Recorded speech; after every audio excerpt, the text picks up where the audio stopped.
come on up. And then. You are live. Okay. So Will Lambic will go first. We will, I think, be having Will provide some translation. Thank you, Megan. With some of the other witnesses this morning.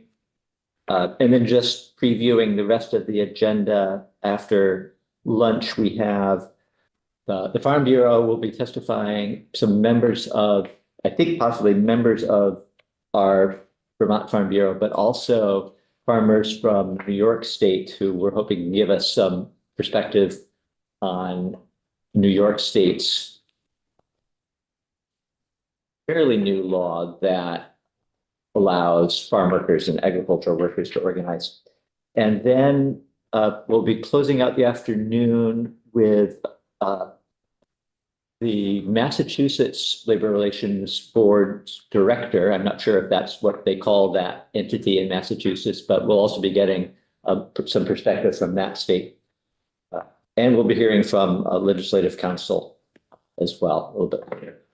So with that, Will, I'll turn it over to you. Good morning. And you're free to take it away, I think.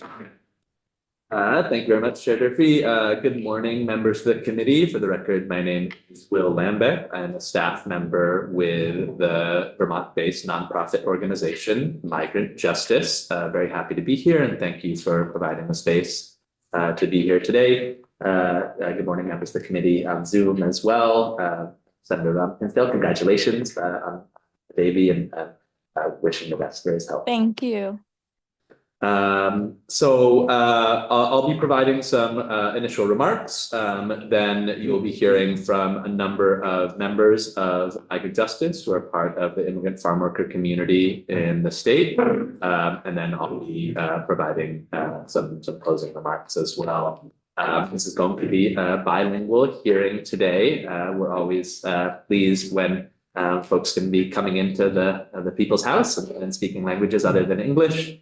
So as I'm speaking and throughout the committee proceedings, you're going to be hearing a bell providing simultaneous interpretation through our headsets so that folks can be listening in Spanish. And then a number of people will be providing testimony in Spanish, and there will be consecutive interpreting provided by either Abel or myself. So if there's any questions about language, please let us know. We want to make sure that there's good language access in this hearing and clear communication. So please don't hesitate to ask any questions if there are any confusions. So we're very pleased that the committee has provided space for farm workers to speak. We think it's so important that farm worker voices be part of the discussion of the study committee. And as you all have been hearing, and as you know, over the past several decades, Vermont's agricultural landscape, and in particular, the dairy industry, has undergone a real sea change from a model that was based primarily on small family farms to now the majority of milk produced in the state is coming from larger dairy operations that rely on hired labor. And there are a lot of reasons for why that has taken place. What has led to this change in the industry? That hasn't been something wholly unique to Vermont, of course. But the reality today is that our dairy industry is reliant on hired employees, is no longer surviving just on the work of the farm owning families. And it's also true that the majority of those workers are immigrant workers. If you go into any dairy parlor in the state of Vermont, if the farm is hiring employees, chances are that those employees are going to be immigrants, primarily folks coming from southern Mexico, from the states of Chiapas and Tabasco, as well as some from Central America as well. You heard in your last session from Allison Eastman from the Agency of Agriculture that dairy farms are largely exempt from the federal H-2A seasonal visa program. And that means that there is no pathway, there's no authorized pathway for dairy workers to come to the United States. And that means that most dairy workers in the state of Vermont are undocumented. And we want to take pains to say that We would never make an assumption about any individual farm worker or any individual at all about what their immigration status is. However, it is important to recognize what is the nature of the labor force of the dairy industry in Vermont. And again, this is not unique to Vermont either. Most agricultural workers in the United States are foreign born, and most of them are undocumented as well.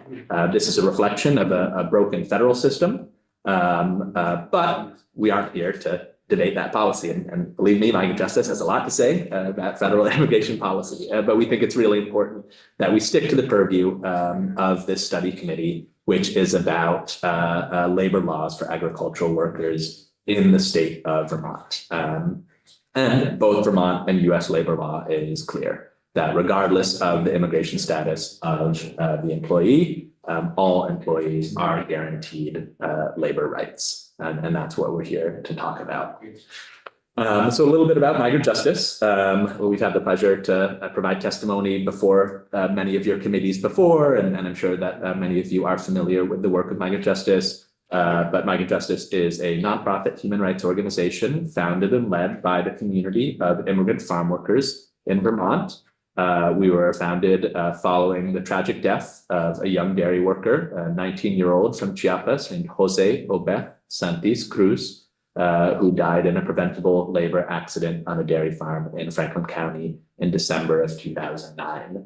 And Jose Obed's death really revealed to many Vermonters for the first time the existence of this community of immigrant farm workers, and the fact that our dairy industry, which is so prized and so iconic, important not only to the economy of the state, but to our identity as Vermont and who we are, had come to rely primarily on the work of immigrant farm workers.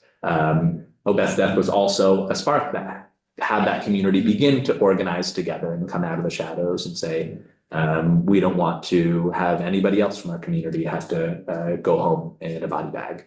And that led to the formation of the organization.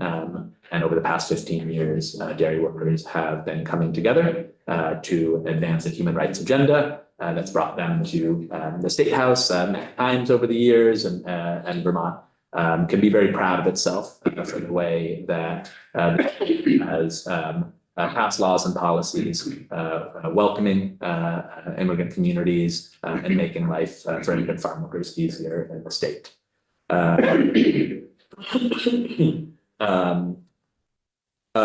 One thing that Migrant Justice is not is a labor union. And were there to be a recommendation to extend collective bargaining rights, and were that to result in legislation that would extend collective bargaining rights to agricultural workers, Migrant Justice would have no intention of becoming a labor union. For the past 10 years, dairy workers have advanced a strategy around a program called Milk with Dignity. And this is a collaborative approach that supports local dairy farms and improves labor conditions and protects the rights of dairy farm workers. And you're going to be hearing a lot more about Milk with Dignity as the morning progresses.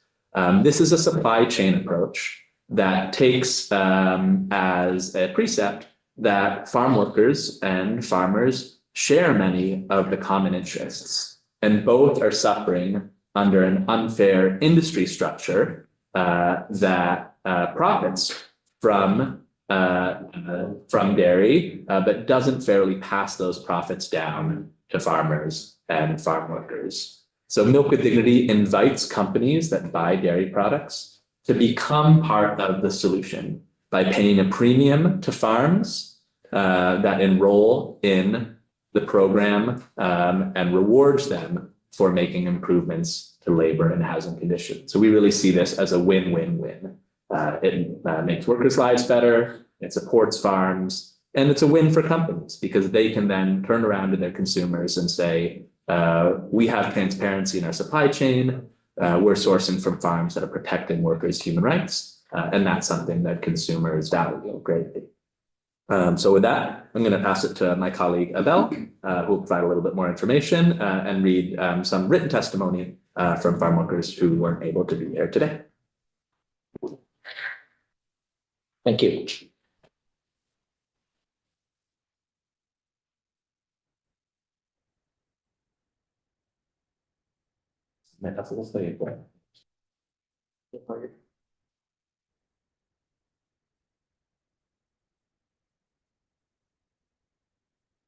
Morning about.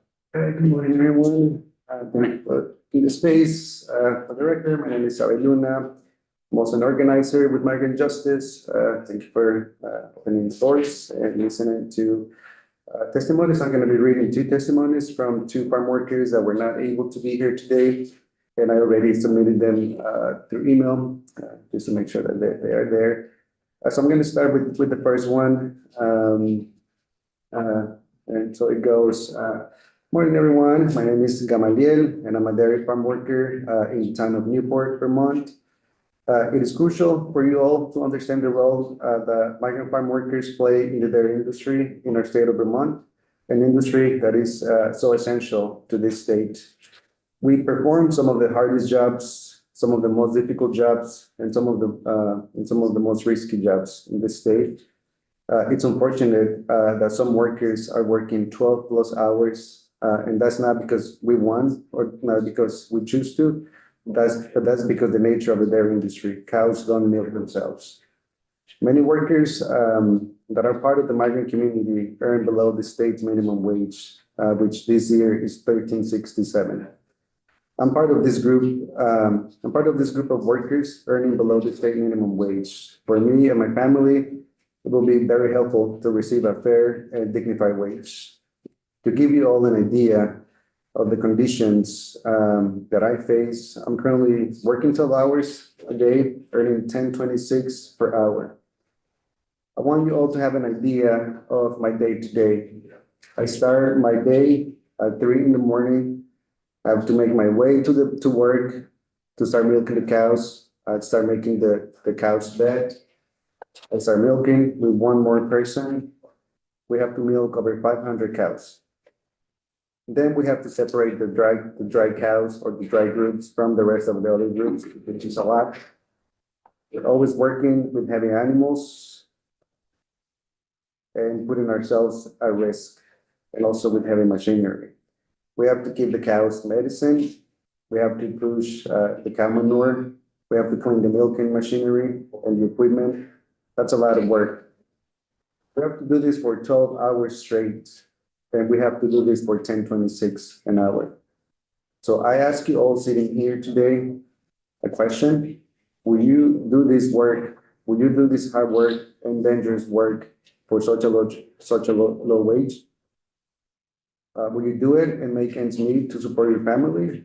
Think about it for a second and put yourselves in my shoes. Having the right to a dignified wage will make me really happy.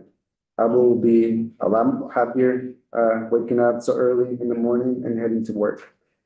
I will feel recognized by such an important industry, such as the dairy industry here that is essential to Vermont. Since we are demanded, we are asked to perform well at our job, to do a lot of work, then the migrant workers should be recognized and our rights should be upheld. For all that, for all that we do to maintain and sustain the dairy industry in the state. Earning the state minimum wage will send a clear message, will send a clear signal. That Vermont isn't just using us or isn't just treating us for labor or doesn't just want us for our labor, but it will be a sign that you recognize the humanity in us as well. Having a better wage will bring stability to my family, to me, and will clearly impact our lives. All dairy farm workers will be much happier.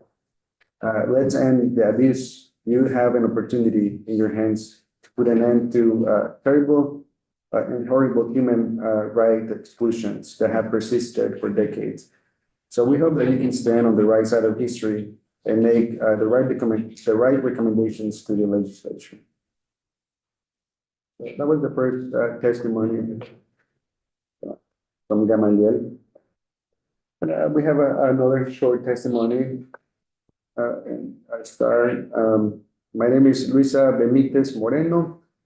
and I work on a dairy farm, and I'm also earning below the minimum wage in the state of Vermont. So I'll ask you all to listen for stories and our petitions. I'm a single mother of two who I have to support by myself and who depend on my wages. When I think about the future, I think about them going to school and continuing their studies. But then I think about the money that I earn, and I know that it's not going to be enough for me to make that happen. I've been on this farm for 10 years. Throughout this time, I've trained many people since I've been here, and despite doing a lot of the work, this hard work and dangerous work, we have no benefits. Our wages don't go up, and on top of that, I have to work 12 hours straight, no paid vacations, no paid sick days. If I get sick and I don't show up to work, that means that's coming out of my paycheck. And this is why it's really important for you all to put yourselves in our position, in our shoes, and don't take our stories and our words lightly. That is the end of the testimony from Luisa Benitez Moreno. Great, thank you. Appreciate it. Are you going to offer your own testimony this morning, or are we going to move on to the I next? think we can move on, and if I need to offer something, I'll come back towards the end. All right, thank you. All right, next on the list here, and I think you were all going to go in order. I have Jose.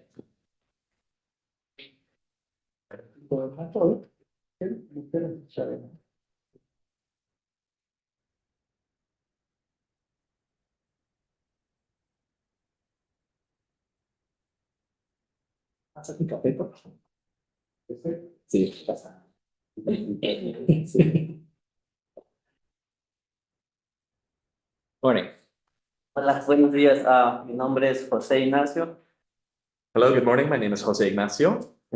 Y pues ahora yo les vengo a hablar un poco igual de las situaciones que estamos viviendo en los ranchos lecheros. And now I'm here to talk to you about the situation that's happening on dairy farms. Sí, pues hace pues aproximadamente 8 años que estoy viviendo aquí en el estado de Vermont. I've been in Vermont for about the past 8 years. Sí, y empecé trabajando en los ranchos lecheros.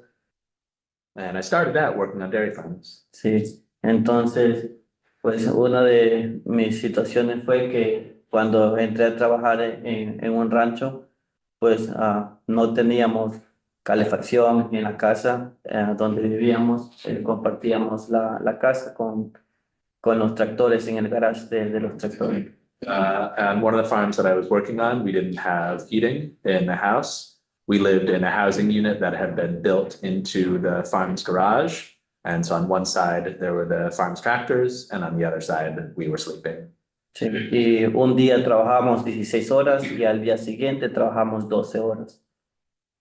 One day, I remember working a 16-hour shift, and then the next day had to work 12 hours. Sí, teníamos un día de trabajo de 8 horas a la semana y es donde supuestamente teníamos medio día de descanso. And there was one day a week where we got to work only 8 hours, and that was supposedly our day off, or when we got to have rest, was just working 8 hours that day. Sí, pues así como yo, hay muchas personas trabajando en las mismas situaciones, trabajando más de 12 horas al día. And just like me, there are many people today that continue to work 12 plus hours a day. Muchas personas, igual como dijeron los compañeros, están ganando menos del sueldo mínimo que marca el Estado. Many of the workers in the state are making below Vermont state minimum wage. Sí, y pues hay muchas necesidades también en las viviendas, como igual teníamos chinches, ratones y cucarachas en nuestra vivienda porque compartíamos con los tractores también la casa. There are many problems in the housing where workers live. I remember I've lived with cockroaches, with bed bugs, with rodents. And that's what happens when you live in a garage that you share with tractors. Sí. Pues nosotros igual tratamos de hicimos una encuesta para saber más globalmente cuáles son los problemas que hay en cada vivienda y en los ranchos. We recently did a survey of our community to be able to put together holistic data on what are the conditions on dairy farms and the labor and housing conditions. Pues nuestro objetivo es poder educar a los consumidores, a los legisladores y a las personas que hacen las leyes, que miren las condiciones de los ranchos y las condiciones de los trabajadores. And the objective of this survey is to be able to educate consumers of dairy products as well as legislators and policymakers so that they can take into account what is the reality faced by workers on dairy farms in the state. Sí, y pues el 87% de los trabajadores de aquí del estado de Vermont pues ganan menos del sueldo mínimo del estado. And in that survey, what we found is that 87% of immigrant dairy workers are making below the state minimum wage. El 77% pues ha sufrido accidentes con máquinas o lesiones, igual con los animales, con las vacas. 77% have suffered a workplace illness or injury, whether it's from working with machinery or being injured by the cows that we work with. Sí. El 56% de los trabajadores también no tienen acceso a días de enfermedad pagada. 56% of dairy workers don't have access to paid sick leave. Pues igual el 65% no reciben buenos entrenamientos para la salud y seguridad. 65% of us haven't gotten health and safety training when we start our jobs. Y así pues podemos estar hablando muchos que todavía tenemos y como el 32% de los trabajadores que trabajan 7 horas corridas para poder comer. And there are many more statistics. So let's share a couple more. ¿Cuántos? 32. 32% work more than 7 hours at a time without a food break or a break to be able to eat. Y el 95% de los trabajadores trabajan 12 horas o más de 12 horas de 6 a 7 días a la semana. And 95% of workers are working 6 to 7 days a week, many of them working 12 hours a day or more.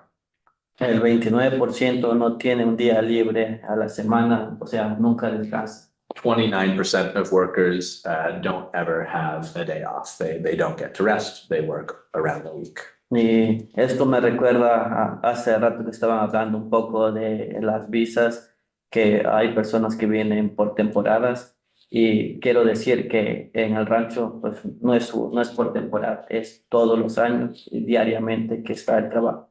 And in your earlier discussion about work visas, it's important to understand that there are visas for people who come for specific seasons, but that's not our case. We have to work around the clock, around the year, 365 days a year. Sí. Es decir, llueve, truene, relampaguee, caiga nieve, todo el tiempo estamos trabajando ahí. So whether it's raining, snowing, lightning and thunder, it doesn't matter. We're there to work. Sí. Y pues también el 82% tiene problemas con la vivienda. 82% of workers report problems with their housing on the farm. Es como les comentaba yo, hay algunas personas que están compartiendo los cuartos con los demás compañeros y tienen problemas de chinche, de cucaracha, de rata. Entonces, también que no hay, o a veces no hay una ventana en los cuartos cuando hay tiempo de calor. Entonces están viviendo arriba de los establos. And so many workers, myself included, have had to share rooms with other workers where you're packed together in overcrowded situations with bed bugs. Many farm workers live in apartments above the milking parlor and have bedrooms that don't even have windows. So imagine the heat in the summer and you can't even crack a window to get a breeze. Las personas que están viviendo arriba de los ranchos no los dejan poner un aire acondicionado de ventana porque el agua que cae hacia abajo les cae a las vacas y eso las puede dañar o las puede incomodar. Y entonces los patrones tienen prohibido tener un clima. Y los trabajadores tienen que estar todo el tiempo sufriendo por las noches igual. And if you do have the benefit of a window, many farmers won't let you put in a window AC unit because if you're living above the cows and water drips down from the AC unit, the owners will say that that bothers the cows, and so they don't let you put in air conditioning. Sí. Y ahora en el invierno, pues el 20% no tiene un calentón o tiene muy poca insulación en la vivienda. And now that winter is coming, I think one statistic that's important to point out is that 20% of workers have insufficient heating or insulation in their housing. Sí. Y pues el 53% de los trabajadores ha experimentado algún tipo de discriminación. And 53% of dairy workers have reported experiencing some type of discrimination on the job. Sí. Y pues quisiera agregar un poquito igual de los ranchos, que aquí sabemos que los ranchos tienen un porcentaje de 3 o 4 trabajadores por rancho, y pues eso quisiéramos como que miraran a la hora de hacer las leyes, porque sabemos que cada rancho debe tener como un porcentaje de 7 para poder pertenecer ¿cómo se le llama? Al sindicato.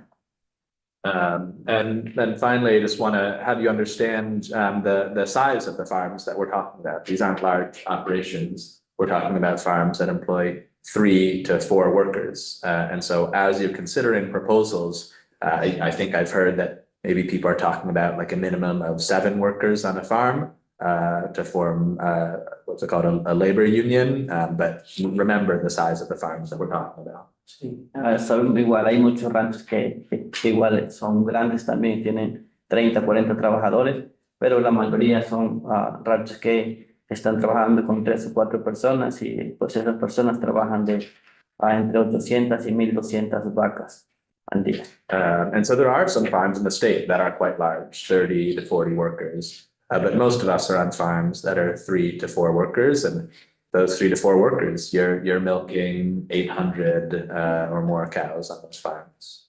Sí. Pues muchas gracias por escucharnos. Thank you very much for listening. Thank you. And let's see if there are some questions. Yeah, I can see several questions. And go ahead. That survey, is that available to be sent to the committee for us to look at?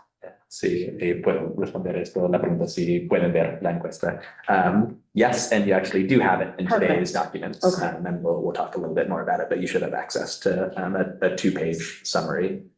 We have that posted. It's posted. It's posted. Great. All right. Oh, Thank you. perfect. Thank you. I was just going to ask a question then, so I'll follow up here if I can jump ahead of the line. How confident should we feel in the, I guess in the, there's a technical word for it and I'm blanking on it, but the validity of the results of the survey data. So how can you give us a sense of how many people were surveyed, how representative it might have been of the whole group of farm workers in the state? Sí, pues esta encuesta se hizo de trabajador a trabajador. Nosotros como Justicia Migrante fuimos rancho por rancho y hablando con los trabajadores de los ranchos para poder hacer la mejor encuesta posible y tener la mejor resolución de los trabajadores. Yes, thank you. This was a farm worker to farm worker survey. So we went from farm to farm. We interviewed or surveyed people in the community to have the widest range of voices represented in the survey. Sí, que no hay ningún intermediario como que fuéramos a encuestar a los patrones, fuimos a encuestar directamente a los trabajadores. And so these data are coming directly from the workers themselves. It's not like somebody went to ask the employers about labor conditions, but the workers themselves were surveyed. Sí. Okay, I see Senator Collmore has a hand up. Yes, thank you, Mr. Chair. I'm wondering if the minimum wage that you've been talking about includes housing and food.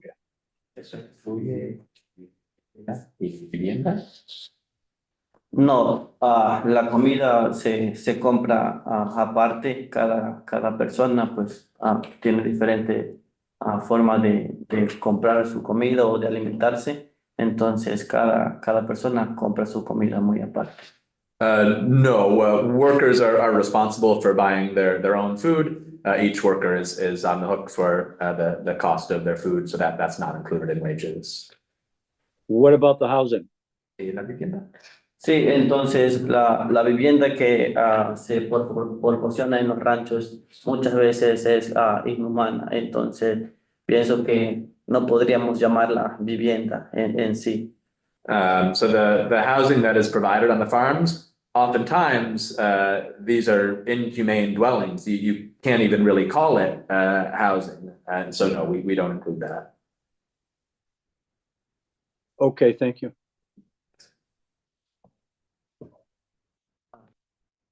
Chestnut Tanker, we're, Yeah, I have a couple of questions. The first one, going back to the survey and understanding that the majority of dairy workers in the state are migrant workers.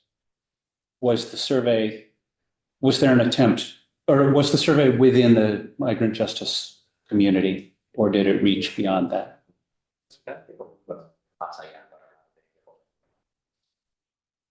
La encuesta fue dentro del estado de Vermont y en todos los ranchos que tenemos acceso lo hemos hecho. Entonces, sea migrantes o no sea inmigrantes, si eres trabajador de un rancho, ha sido encuestado. The survey was conducted by us, and we went to every farm that we could find. And voy a aclarar un punto. Era solo inmigrante, no, Sí. no, hicimos entrevistas. And the survey results are about immigrant workers. The surveys were conducted in Spanish. Senator Brock? How many people were included in the survey, were counted? ¿Cuántas personas fueron encuestadas?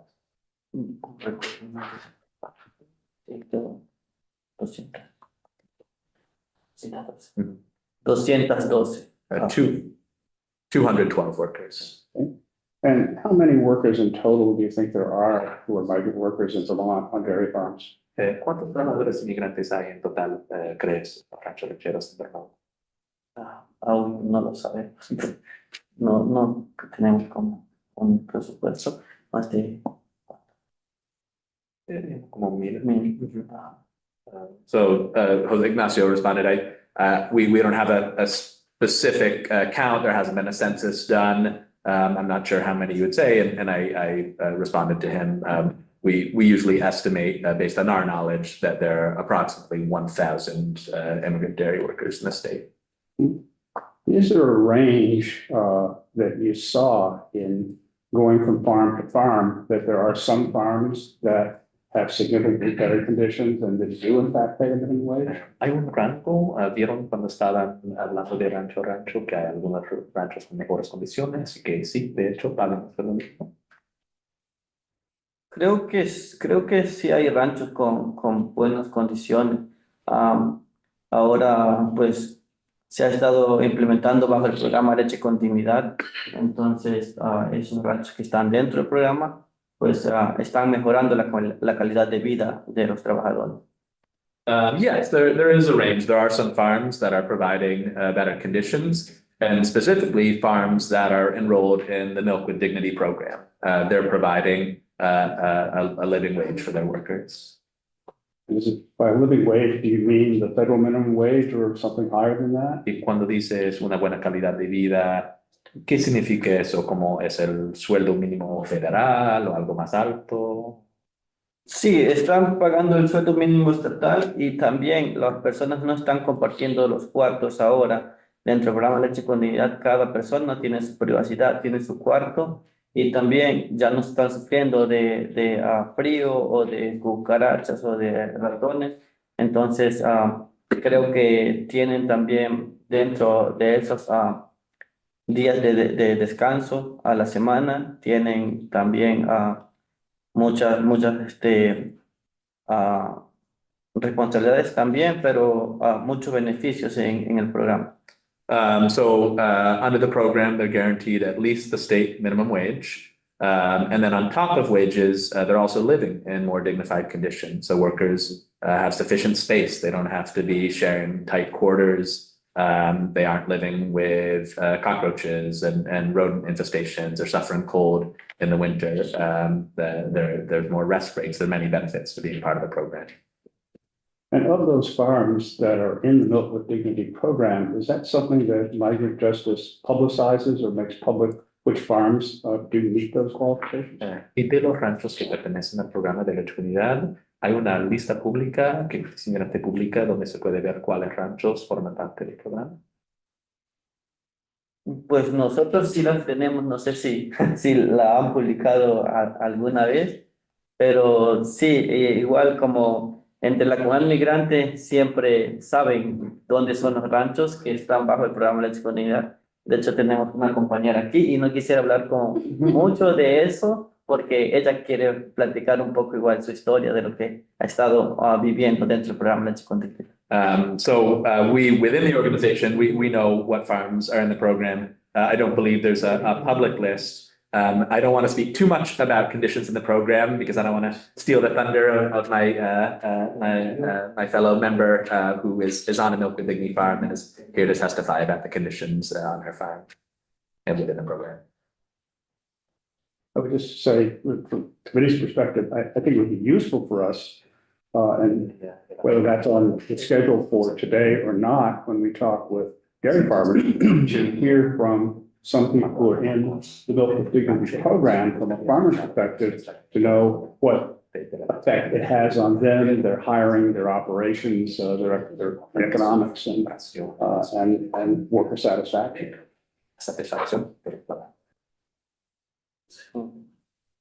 Right. Other questions, Sandra? Mr. Chair. Any indication of indoor plumbing across that, did you ask in that survey?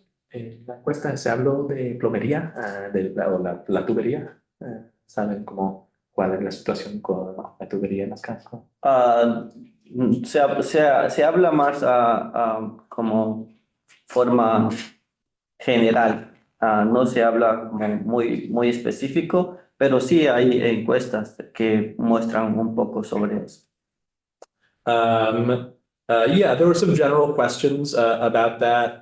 Maybe we weren't getting into a great level of detail about plumbing, but we do have some information on that. I'm curious about sanitation. I think that's a really important part of housing.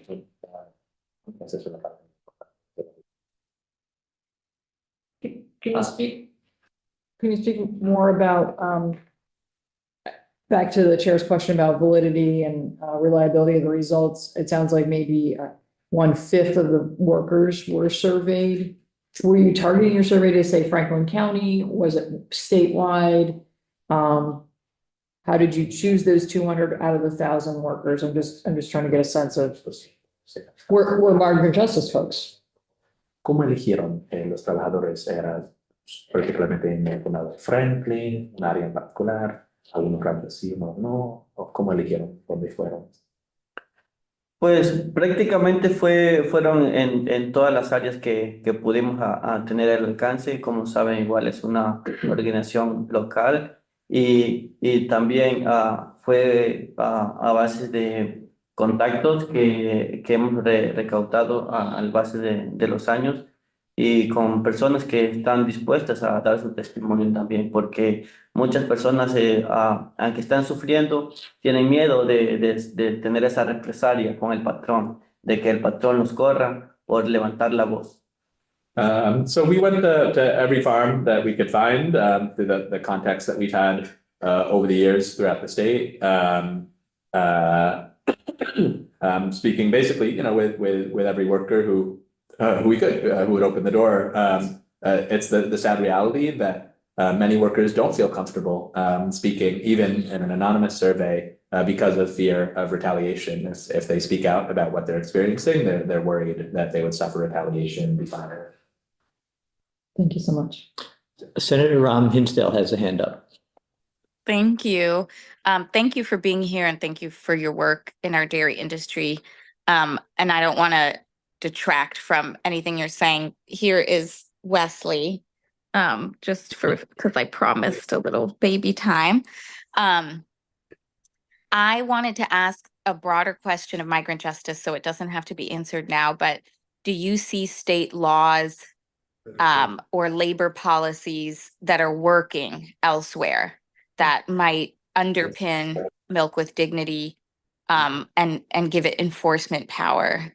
Any other state we can look to? Y si tú no tienes respuesta, no podemos cubrir. Sí. Thank you for the question, Senator Ron Hinsdale. I think we'll come to that a little bit later in our testimony, if you don't mind. Right, Representative Chestnut Tangerman. This is a larger question, and I don't know if Jose Ignacio is the wants to answer or is the right person. But I'm just wondering about, I believe you've been here 7 years. We've heard of other people being here 10 years. This is a long-term work. And I'm wondering if people are here working for 15 years, or what happens then? Do they stay here still in the shadows, or do they return to Chiapas or home? What happens to people?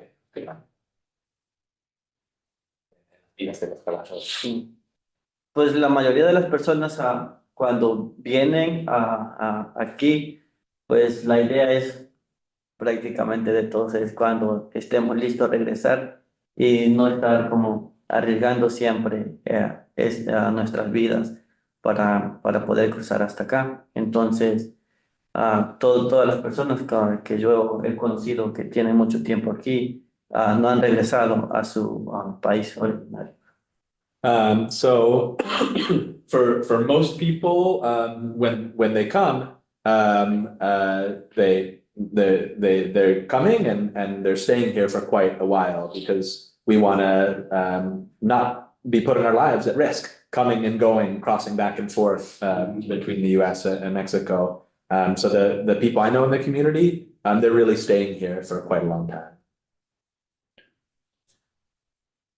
Entonces, todas las que yo conozco siempre han estado aquí, a veces se han movido de estado y vuelven a regresar, experimentando una forma de trabajo diferente. Y pues, pero sí, creo que nunca han salido del país. And so most people, sometimes they'll move from state to state, trying to find, better work, better conditions. But I'm not seeing the sort of circular migration of people coming and going from their country of origin. Thank you. I'll just add to that significantly, that's something that has changed over the years. Many people come to Vermont with the hope of working for a few years, saving up enough money, and then returning to their country of origin. And then once they're here, oftentimes plans change. Sometimes because it's actually quite difficult to save up enough money with the sorts of wages and benefits that we're talking about. And then also, I think the sort of flip side of that and a nicer part of that story is that as the legislature has made moves to be more welcoming to immigrant communities by granting access to driver's licenses, by expanding access to healthcare, and in the previous legislative session, expanding access to higher education, people are able to set roots down here. And you'll be hearing from Yesenia in a second, who's a mother. Nacho has children as well. So people are making Vermont their new home and are imagining a future in the state as well. That's more what I was getting at, but the question, I think the core question is, when you're no longer able to work, either due to injury or age, or what happens? Regresan a su país. Muchas personas pues lamentablemente han perdido la vida. Aquí también, hace 2 años, falleció un primo mío por cáncer en el estómago. Trabajaba así igual 12 horas al día y no tenía mucho tiempo para descansar y tuvo cáncer y falleció aquí en Estados Unidos y sus restos nada más llegaron a México. Well, when we can, in those situations, we would go back to Mexico. But unfortunately, not everybody has that chance. My cousin, 2 years ago, died of stomach cancer in Vermont. He had been working on a dairy farm 12 hours a day. He didn't have time to go to the doctor, to seek primary care, and the cancer developed. And unfortunately, it was just his remains that went back to Mexico. Sorry. How old was your cousin? Aquí trabajando tenía 6 años, ¿Y cuántos años tenía? 34. He was 34 years old and he had been working in Vermont for 6 years. Senator Cullimore. Yes, thank you, Mr. Chair. So we're talking about the Milk with Dignity program. That's a voluntary program, am I correct? And it's not necessarily enforceable by any state? Voluntario o por contrato privado, no es un programa que el Estado pueda hacer cumplir, ¿correcto? Sí, es un contrato con las grandes corporaciones que compran la leche del estado de Vermont. That's right. The program is through private agreements with dairy corporations, the companies that are buying the dairy products from Vermont. Okay. And maybe I missed the other answer, but how many are in that program right now in Vermont? 54 ranchos. It's 54 farms. 170. And close to 270 workers. And I'll just add, by the last census, I think we are at, it's 256. So would you say it's growing or remaining flat, or how would you characterize the membership?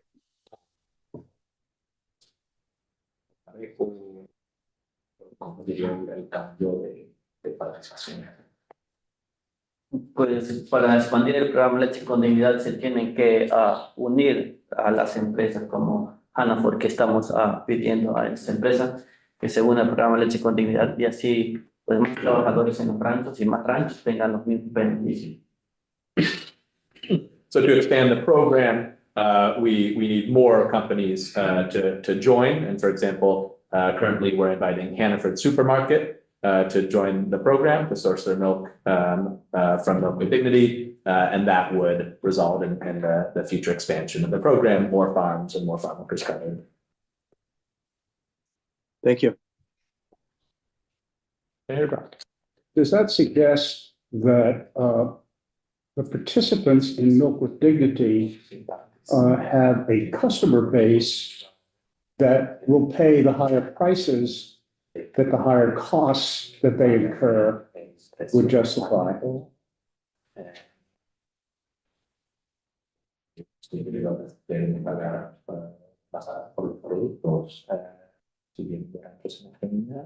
No, los consumidores no tienen que pagar más por los productos, el que tiene que pagar más por la leche que está consumiendo su empresa es Hannaford, para que esas grandes corporaciones que tienen millones de ganancias al año puedan tener también los trabajadores que están debajo de ellos, como los trabajadores de los ranchos lecheros, que puedan tener los beneficios y los derechos humanos que realmente se necesitan. No, we aren't asking that the cost be passed on to the consumer. We're asking that these large companies that are making millions and millions of dollars in profit every year use some of that money to ensure that the workers in their supply chain, the workers who are responsible for producing the products that they sell, are being treated fairly and living in a dignified manner. Well, a farm that's a relatively small farm that's in the Milk with Dignity program would have higher costs Tendrían costos más altos. by virtue of the program compared to those farms that did not. So where does the farm that participates in the Milk with Dignity program get the higher amount of funds that they need in order to participate? If you have, for example, a company that will take part of their profits and pay it to the farmer, that's one thing, but do you have any idea of where the farms that are participating are getting the money to make up the difference? Sí, las grandes corporaciones le dan un bono por calidad de leche a los rancheros y también por pertenecer al programa Leche Continuidad. Entonces, el ranchero con parte de ese dinero se hace un programa, un proyecto de cómo ir mejorando la calidad de vida de los trabajadores.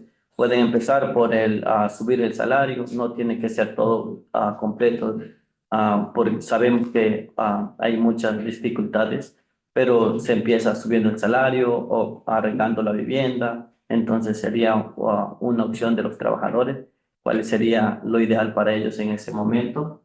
When a company signs a Milk with Dignity agreement, they agree to pay a premium to farms that participate in the Milk with Dignity program. And then farm operators use that premium to improve conditions as required by the program.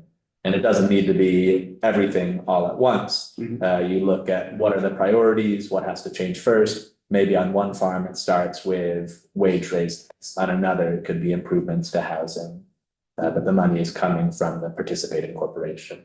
The corporations who are purchasing from the farms are those who are in the Milk with Dignity program, and that allows the farm to be able to do this. Is that the way the model works? Yes. Okay. All right. Any other questions for Jose Ignacio? Thank you very much for all of those very helpful information. It occurs to me that you're using a personal day or part of a day to come and be here. So thank you for that. Sí, muchas gracias y espero que pues tengamos buenos resultados todos juntos. Thank you very much, and I hope we're able to achieve something good together. I'm looking at the clock. I'm going to suggest that we take a short break. We do have a couple of other witnesses this morning, but why don't we break for 10 minutes?